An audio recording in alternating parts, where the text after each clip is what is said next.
வீட்டில் மதியம் என்ன சாப்பாடு பார்த்தலாமா? இன்னைக்கு சுட சுட சுட சுட சாதம்.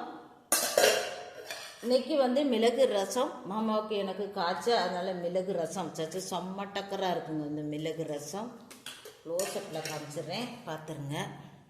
மிளகு ரசம் செம்ம டக்கராக இருக்கு.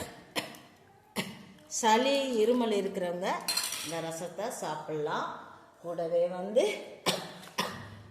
மோதிர அப்பளம், ரவுண்டு அப்பளம், வடகம், அது கூட முள்ளங்கி வறுவல், கெட்டியான தயிர். சளி பிடிச்சிருக்கு, ஆனாலும் தயிர் எனக்கு மட்டும்தான், மாமாவுக்குள்ள எனக்கு தான் சளி பிடிச்சிருக்கு. இருந்தாலும் கெட்டியான தயிர். தயிர் இல்லாத சாப்பாடு கிடையாது. வாங்க வீடியோக்குள்ள அதுக்குள்ள சர்ச் போயிட்டு வந்துடுறேன். ஷார்ட்ஸ்லையும் சப்போர்ட் பண்ணுங்கள், ஃபேஸ்புக்லேயும் சப்போர்ட் பண்ணுங்கள், இன்ஸ்டாலையும் சப்போர்ட் பண்ணுங்கள், இந்த சேனலுக்கும் சப்போர்ட் பண்ணுங்கள். சப்ஸ்கிரைப் பண்ணுங்கள், லைக் பண்ணுங்கள், ஷேர் பண்ணுங்கள், கமெண்ட் பண்ணுங்கள்.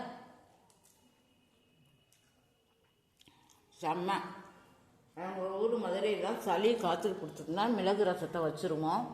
பஞ்சா பறந்து போயிடும். முள்ளங்கி வறுவல் செம்ம சக்கராக இருக்குங்க. அந்த ரசம் செம்மையாக இருக்குங்க. ஆஹா, சொர்க்கம். சும்பிள் தான், சுள்ளுன்னு இருக்கு. ரசத்தை ஊற்றி முள்ளங்கி அப்படியே சுள்ளுன்னு இருக்கு.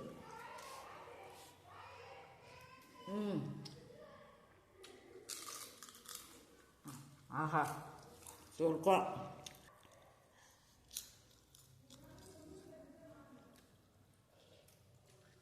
அருமை.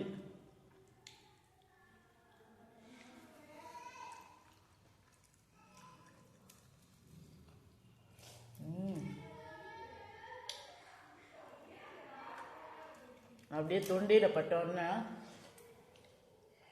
இப்படி இருக்கு மிளகு ரசம்.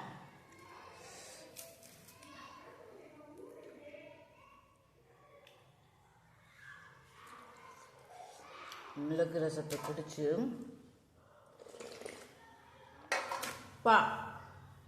தொண்டையில் இருக்க புண்ணு பஞ்சா பறந்து போச்சுங்க. கெட்டியான தயிர். இந்த சளிக்கு தயிர் சாப்பிடக்கூடாது. என்னால் தயிர் சாப்பிடாம இருக்க முடியாது. எனக்கு மட்டும்தான் தயிர். மாமாவுக்கெல்லாம் சளி பிடிச்சிருக்கு. பொரியல் வச்சுக்கலாம். அப்படியே பிசைஞ்சு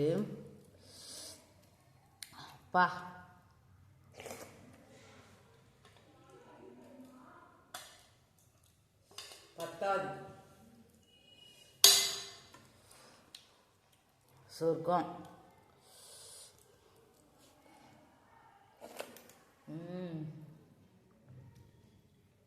அருமை.